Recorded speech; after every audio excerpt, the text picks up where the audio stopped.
Hey, what's up? What's up? What's up? Jay Hall in the building. I know everything look kind of messed up. I gotta do some work and do some cleaning, but hey, I'm here to talk about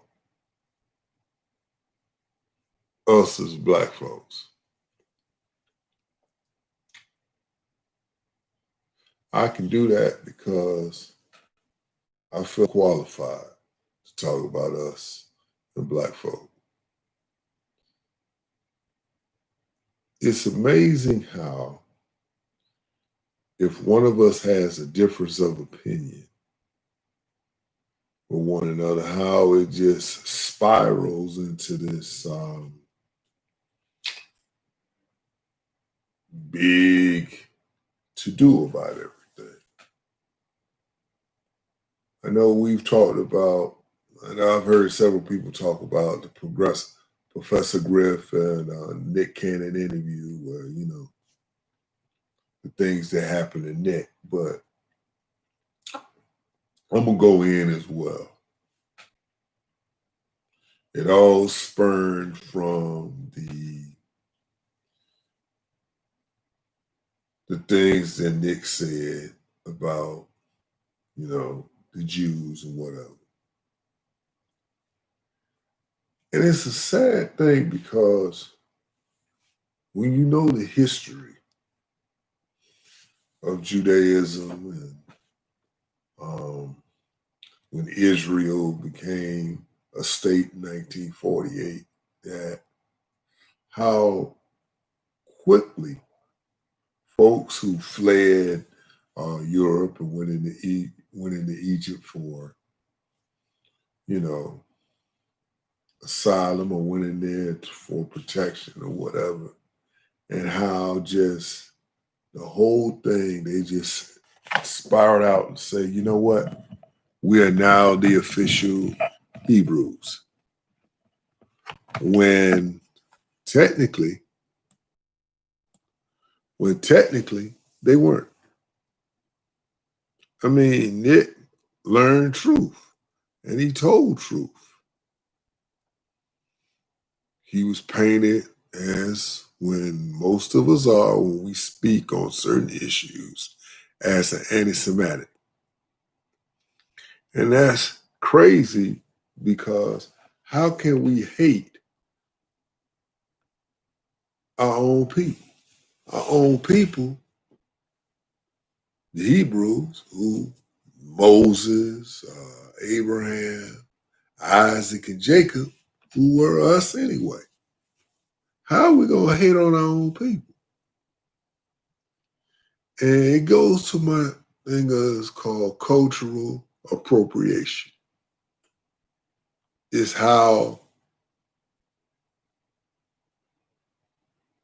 different groups of people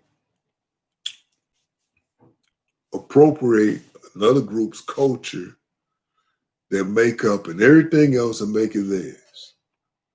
And then when the group says, hey, man, claps back at them and say, hey, man, look, we are who we are. It's a problem. Oh, you're anti-Semitic. You can't do that. And I say again, how can I be anti-Semitic or anything else when that's who I am? That's who I am, you know? It's like that anything that we speak of or create is taken by another group. And when we get mad about it, the first thing they say is, oh, we're anti-Semitic or we're this or we're that. And that's not even the case. We're just speaking truth. How is it that truth bothers people? I saw a video with Alan Dershowitz, who is a famous, I guess, attorney, criminal defense attorney. He was on the Dream Team with O.J. Simpson. But Alan Dershowitz is one of these leaders who say that, the Jewish people are powerful. We're powerful. And we have to exert our powerful. Morris Dees is another one. He runs the Southern Poverty Law Defense System. Southern Poverty Law Center, I'm sorry. And both of these folks have spoke out against Minister Louis Farrakhan on several occasions. They said he's a drum major for hate. No, the minister's not a drum major for hate. The minister just tells the truth that people don't want to hear. Now, some folks may say, well, the minister was involved in the murder of Malcolm X, but I'm like this here. I don't know. I don't have any facts. There's been things that have been said, but I don't know. But what I do know is that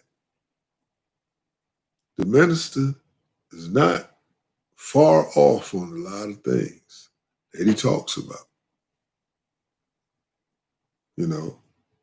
I've heard other speakers speak about things, but there's no truth to it. There's no validation to it. But one thing I've heard the minister, from the times I've heard him over the years, the man speaks the truth. And if we're going to keep listening to lies and innuendo and all this other crazy garbage that we listen to, that's what you're going to get.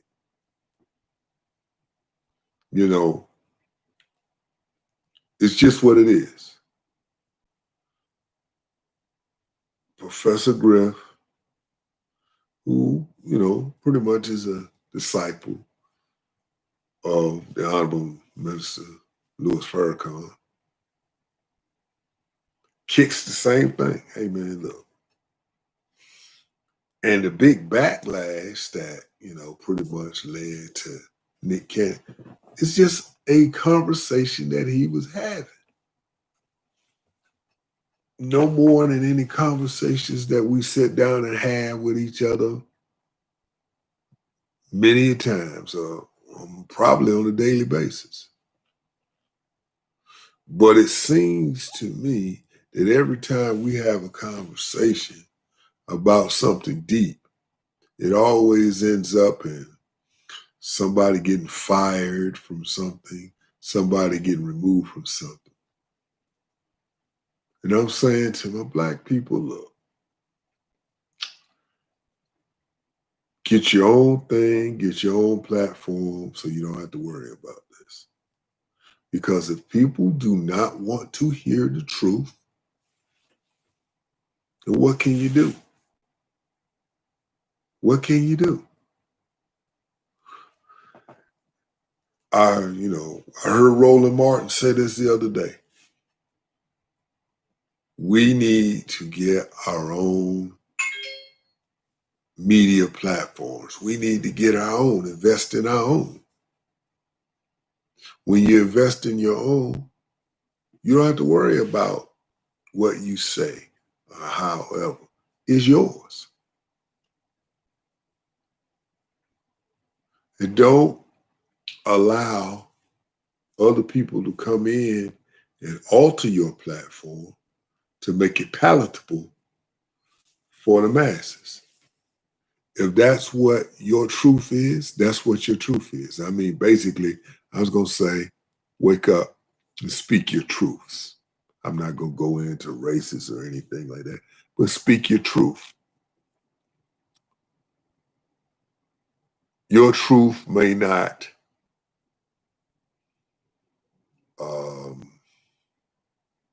make everybody feel warm and fuzzy inside. It may not make people feel warm and whatever, but it's your truth. Bring it to power. Speak truth to power. Don't make up something. Just if it's the truth, kick it. If it offends, oh well. I was taught as growing up as a young man that truth is a bitter pill to swallow sometimes, but you got to take it. You know, people are heard things, certain things about D.L. Hughley, how he set Nick Cannon up and how he threw Professor Griff under the bus. I don't believe that was so in the first place.